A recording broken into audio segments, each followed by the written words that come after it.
I repeatedly put my BF through anonymous tests, and last night he caught me after hanging out at my friend's place for a few hours. I came home around 10 p.m. to find Sarah sitting on the couch. Her expression was cold and distant, a sharp contrast to the usual warm welcome I got. I kissed her on the forehead, but she barely reacted. "Everything okay?" I asked, genuinely concerned. She crossed her arms and gave me a look I'll never forget. "Do you have something you want to tell me?" I was taken aback. "What do you mean?" "I mean, are you cheating on me?" she snapped. The accusation hit me like a truck. I couldn't believe what I was hearing. "What? No." "Sarah, where is this coming from?" She pulled out her phone and showed me screenshots of my social media posts, pointing out comments from women I didn't even know. Most of them were harmless things like, "nice pic," or "looking good." But apparently, one woman had sent me a private message that Sarah somehow found. It was a generic, "Hey, how's it going?" message, which I hadn't even responded to. I explained this to Sarah, but she wasn't convinced. "You didn't respond? Then why didn't you tell me about it?" she asked, her voice rising. "Because it didn't matter?" I exclaimed. "Sarah, I didn't respond because I didn't want to engage with someone who might get the wrong idea. Why would I tell you about something so insignificant?" Her eyes filled with tears. "You're hiding things from me. That's how it starts, you know. First, it's small lies, then it's bigger ones." I tried to calm her down. "Sarah, I swear, I've never lied to you. I've never cheated. And I never will. You're the only person I want to be with." But no matter how much I reassured her, she couldn't let it go. Over the next few weeks, her behavior became increasingly erratic. She started going through my phone when I wasn't looking, questioning every little thing I did. If I got a text, she'd demand to know who it was from. If I stayed out with my friends for too long, she'd accuse me of using them as an excuse to cover up an affair. The trust we had built over the years was crumbling, and I didn't know how to fix it. I suggested couples therapy, but she refused. "I don't need therapy," she said. "I just need you to stop lying to me." The turning point came one night when she came home from a party visibly drunk. I helped her to the couch, but as I was taking off her shoes, she muttered something under her breath that froze me in place. "Maybe I should cheat on you too," she slurred. "Sarah, what are you talking about?" I asked, trying to stay calm. She looked at me with glassy eyes and said, "You're probably already doing it, so why not even the playing field?" Her words cut deep. I didn't even recognize her anymore. The sweet, shy girl I had fallen in love with was now someone who didn't trust me, despite all the years I had proven my loyalty. The next morning, when she sobered up, I confronted her about what she said. She didn't deny it. Instead, she doubled down, accusing me of making her feel insecure and unloved. "Insecure? Sarah, I've done nothing but love you and reassure you every step of the way. This insecurity isn't about me, it's about you. You've never believed you're good enough, no matter how many times I've told you otherwise. I can't keep proving myself over and over again. It's exhausting." She burst into tears, and for the first time, I saw the deep-rooted pain behind her insecurities. "I'm scared," she admitted. "I've always been scared. You're too good for me, and one day you'll leave." I took her hands in mine. "Sarah, I've never wanted anyone else. But if you can't trust me, if you can't trust us, then this relationship won't survive. We need to work on this together, or it's going to destroy us." She nodded and agreed to give therapy a try. For a while, things seemed to improve. She was more open about her fears, and I tried to be more patient and understanding. But the cracks in our relationship were too deep to mend completely. About 6 months later, I noticed Sarah becoming distant again. She was spending more time out with her friends and less time at home. One night, she didn't come home at all. When I asked her where she had been, she gave me a vague excuse about staying at a friend's house. I wanted to believe her, but my gut told me something was wrong. That's when I made the biggest mistake of my life. I decided to check her phone. I hated invading her privacy, but I needed to know the truth. What I found shattered me. There were text messages from a guy named Jake. The messages weren't explicitly romantic, but they were flirty enough to raise red flags. They talked about meeting up, about how much fun they had at a party, and even about how free Sarah felt when she was with him. I felt like my heart had been ripped out of my chest. When I confronted Sarah, she didn't deny it. "It's not what you think," she said. "Jake is just a friend." "A friend?" I scoffed. "Sarah, these messages don't sound like something you'd send to just a friend. Are you cheating on me?" She hesitated for a moment too long. That silence said everything I needed to know. "I didn't mean for it to happen," she finally admitted. "I was just so lonely and scared. You were always busy, and I felt like you didn't care anymore." "I didn't care?" I yelled, my voice breaking. "Sarah, I've done nothing but care for you. I've loved you, supported you, and stood by you through everything. And this is how you repay me?" She started crying, apologizing over and over again, but it was too late. The damage was done.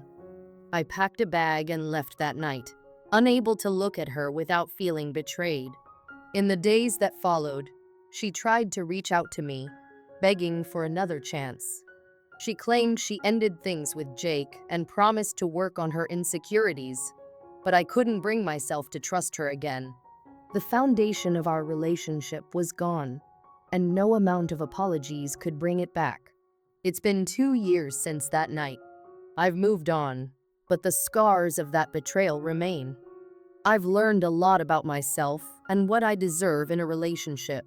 Trust, once broken, is almost impossible to rebuild. And while I'll always have a place in my heart for the girl Sarah used to be, I've realized that love isn't enough without trust and respect. Looking back, I wish things had ended differently. But sometimes, letting go is the best thing you can do for yourself and for the person you once loved. The next day, Sarah came home later than usual around 4:30 a.m. I was already awake since I had work early and couldn't fall back asleep. The sound of the front door creaking open made me glance at the clock. Seeing the time, my heart sank. She'd never come home this late before. When she walked in, her face showed no signs of distress, no explanation waiting on her lips. I asked her, "Why so late?" She shrugged casually, like it was no big deal. "Oh, I just lost track of time." Lost track of time? At that hour?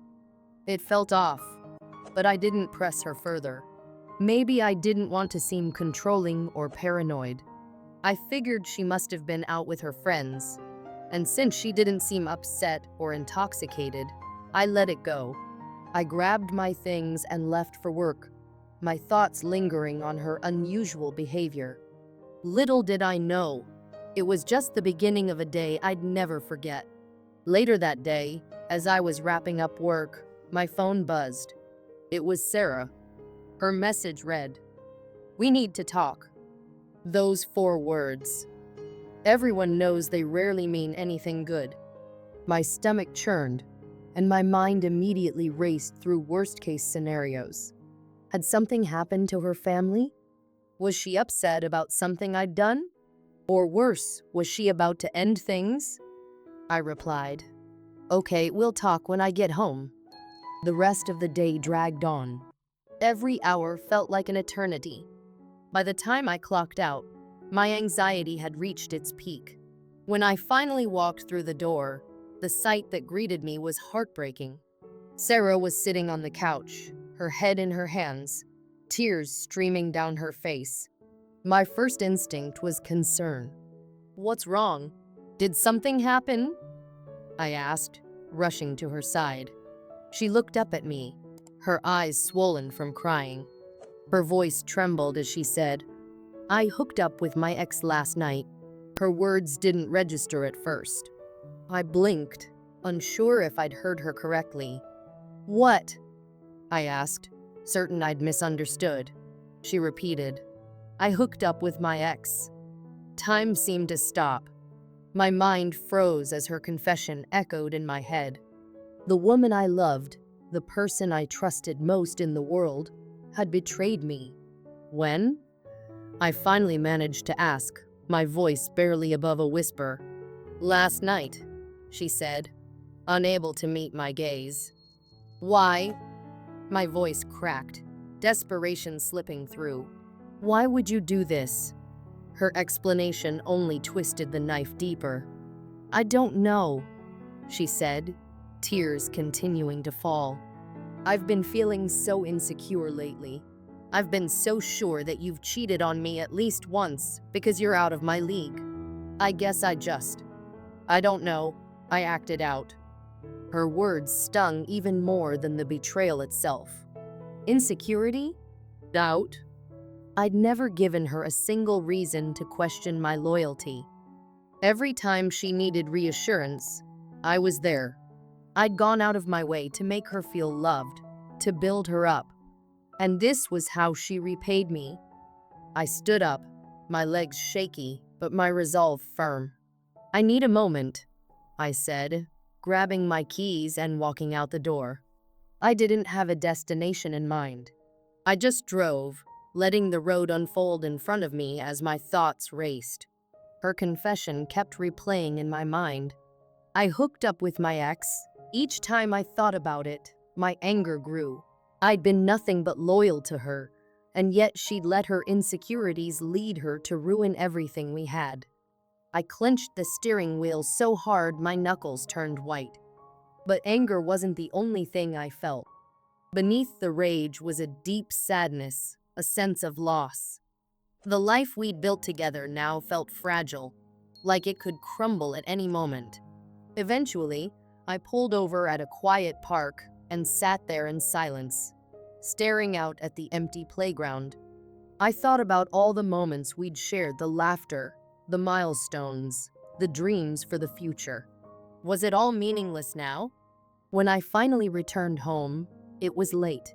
I half expected her to be asleep, but she was waiting for me in the living room, her eyes red and puffy. She looked at me like she wanted to say something, but I didn't give her the chance. She walked toward me, reaching out to kiss me, but I instinctively pulled back. "I can't do this right now," I said, my voice colder than I intended. Her face fell, but I couldn't bring myself to comfort her. "Not this time. I need space," I told her. "I'm going to stay at a friend's place for a while." I grabbed a bag, packed some essentials, and left. When I arrived at my friend Mark's place, he could tell something was wrong immediately. "What happened?" he asked as I sank onto his couch. I hesitated, then told him everything. His reaction mirrored mine: shock, disbelief, and anger on my behalf. "That's messed up, man," he said. "You've been nothing but good to her. If she can't see that, she doesn't deserve you." Mark's words were comforting, but they didn't solve the problem. I still loved Sarah. But love alone wasn't enough to fix this. Over the next few days, I was a mess. One moment, I'd feel like I could forgive her, that maybe we could work through this. The next, I'd be consumed by anger and disgust, wondering how she could betray me so easily. Memories of happier times kept flashing through my mind, making the situation even harder. I remembered the way she'd look at me when she was proud of something I'd done, the nights we'd stayed up talking about our future, the little inside jokes that only we understood. But then I'd remember her words. "I hooked up with my ex. Could trust ever be rebuilt after something like that?" Would I ever be able to look at her the same way again?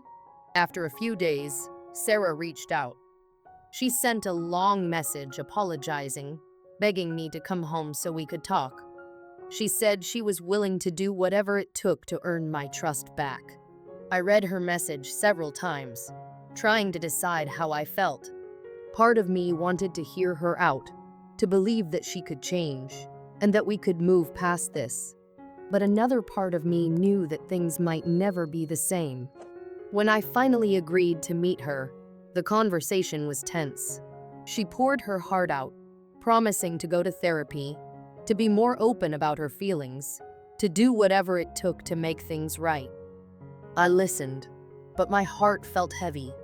I didn't know if I could ever truly forgive her. The foundation of our relationship had been cracked, and no amount of promises could erase the betrayal. Now, I'm at a crossroads. I love Sarah, but love isn't always enough. Trust, once broken, is incredibly hard to rebuild. Some days, I think about giving her another chance, about trying to work through this together. But other days, I wonder if it's better to cut my losses and move on. The thought of starting over terrifies me, but so does the idea of staying in a relationship where I might always question her loyalty. If you've been through something similar, I'd love to hear your perspective. Can a relationship survive something like this? Is it possible to rebuild trust after it's been shattered? Or is it better to walk away and start fresh? Right now, I'm just trying to make sense of everything. The person I thought I knew, the future I thought we had, it all feels so uncertain now. For now, I'm taking things one day at a time, hoping that eventually, the path forward will become clear.